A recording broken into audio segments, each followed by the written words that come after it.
only thing we have to fear is fear itself.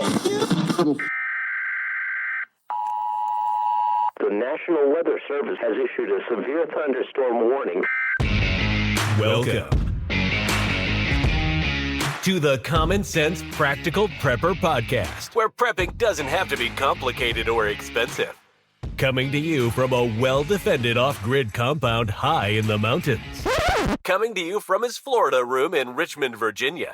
Neither off-grid nor well-defended, unless you count as chickens and cats. Here is your host, Keith. Hey everybody, this is Keith and welcome back to the Common Sense Practical Prepper Podcast, November 19th, 2025. And I was putting the script together and I decided to open my email, and lo and behold, I had about a half dozen emails. So I'm going to go ahead and do a mailbag. Let's dip into the mailbag and see what's been going on. Sorry I haven't been on for a while. Work has been super busy, and I had that nasty sinus infection, so my voice is almost back to normal. I hope everybody out there is doing well. So the first email comes from someone who wants to know how to find other preppers. And this young man apparently is the only member of his crew, of his family and friends, his little inner circle that are involved into prepping. And he wants some advice on how to reach out, how to find other preppers. You certainly don't want to be too over the top. You don't want to be too preachy or too pushy. So let's look into a couple different options.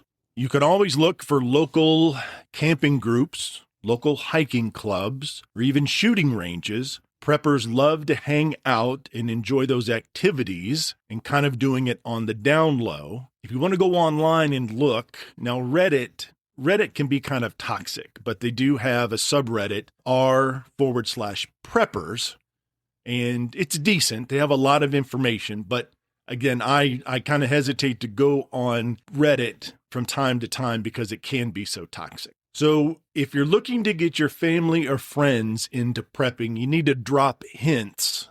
Something like, hey, I got this cool new water filter. Or, what do you think about upgrading our first aid kit? Assuming you have a first aid kit in the closet, under the sink, that sort of thing. A buddy of mine actually ran into a prepper, unbeknownst to him, at a hardware store.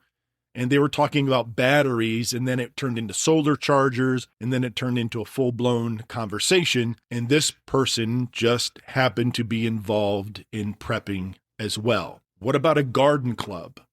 A lot of people that have gardens are very self-sufficient, so that could always be an avenue. But don't try too hard, and you might be surprised on what you find out there. And thank you so much for the email. I really do appreciate it. Someone else sent an email asking about a common mistake that people make for their winter heating plans. And I talked a little bit about this the last podcast, I believe, and that is, in my opinion, ignoring insulation. Walls, and especially your windows, bleed heat in the winter. And then obviously in the summertime, you're going to get a lot of leakage and lose a lot of your AC. Try the inexpensive weather stripping or that plastic film that you put over your windows. Now, I have tried that in my Florida room. I've got it on a couple of the windows. It's not as easy to install as you see on the videos, but it's working, and I just need to find the time to complete the other windows. Don't rely on space heaters alone. I spoke about those.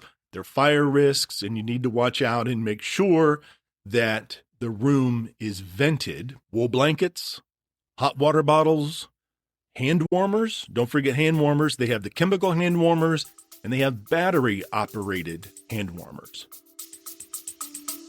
We'll be back after a quick break. Hey, Common Sense Practical Prepper listeners.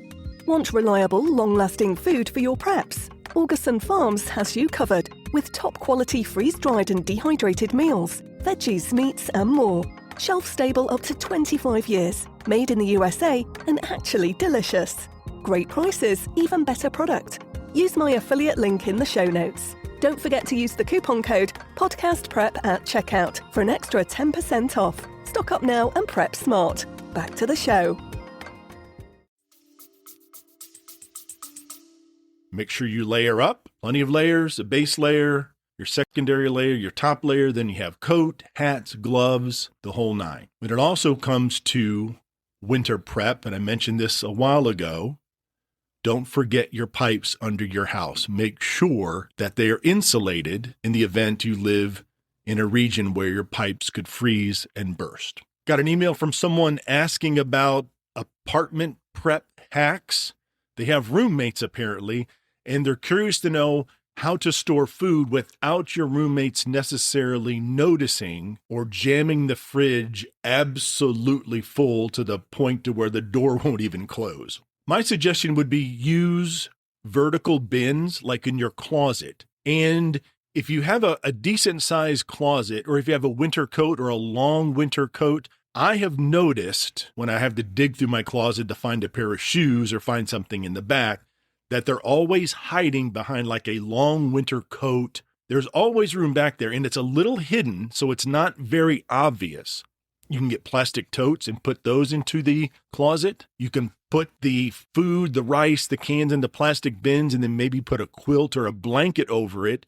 So if anybody does see it, it just looks like a stack of blankets or a stack of quilts. And not to be too obvious, and this goes for anybody that's just starting to prep, just buy a little bit at a time. Buy extra bottles of water, a gallon jug of water, some beans, some rice. If you have the ability to vacuum seal, then that certainly compresses the size of the item and it can be stored a lot easier. The last email comes from somebody who is on a shoestring budget and was asking about a budget bug out bag. And I covered this a couple podcasts ago when I spoke about going to the Dollar Tree or dollar store or thrift stores to purchase some of the basics that you need for your bug out bag, your get home bag. So don't be afraid to go to a Goodwill or another thrift store. You might spend $5, $6, $8 on a backpack.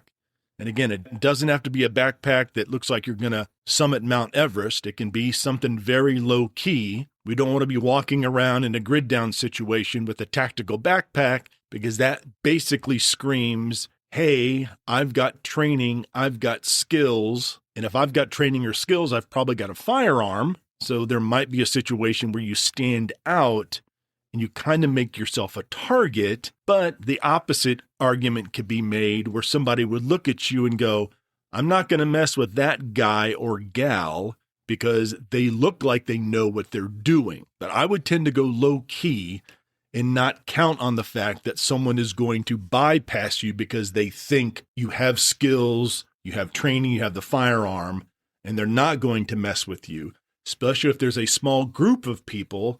In my opinion, I can see that group of 2 or 3 seeing somebody with a tactical backpack thinking, well, it's 3 against 1 or 2 against 1. We can probably take this person. So I would definitely go subtle as much as I could. So at the Dollar Tree, Dollar General, thrift stores, water bottles, multi-tool, first aid kits, bandages, over-the-counter painkillers, tweezers, ponchos, some cheapy socks, energy bars. Thrift stores, you might get lucky and find some decent boots, maybe a flashlight. Talked about the backpack. Don't worry about paracord bracelets, and don't worry about all the other high-tech gear. If you're on a budget, obviously start small and build up as you go. I'm not sure. I certainly don't know anyone that made their bug out bag in an afternoon, or they made their go home bag over the weekend.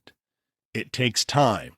You need to plan, but you might be surprised on what you find out there. Much like the first listener in their email, you might be surprised of what you find when you're really not looking for it. I know I like to be organized, and I like to have like a mental checklist of what I'm going to purchase at Home Depot or whatever errands I happen to be running on a particular day. But as you know, sometimes you run across things that you're not even really looking for. One of those impulse buys, I guess, you really didn't know you needed it until you saw it, which is kind of like me at Home Depot, because I go to Home Depot not wanting anything, not really needing anything, but coming out of there spending way too much money. I'm not sure if it's their marketing. I'm not sure what it is, or I feel obligated to purchase something.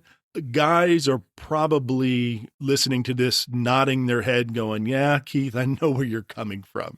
All right, folks, again, If you want to reach me, practicalpreppodcast@gmail.com. I really do appreciate the emails. I appreciate folks reaching out. And again, I answer all of these emails. I don't sell your information. I don't even know how to sell people's information, let alone wanting to do that. But again, I appreciate all the emails. And again, don't forget, I've had a few additional people purchase some products through the Augustin Farms affiliate link, and any commission that I happen to make during the whole month of November, all of those proceeds will go to the Chesterfield Food Bank, which is about 10 minutes from my house. All right, folks, it's winter time in this part of the world. Folks down under, you're enjoying a nice spring or a nice summer, I hope. And as always, be careful out there, take care of one another, and until next time. Thanks for listening to the Common Sense Practical Prepper Podcast. Be sure to subscribe so you don't miss an episode.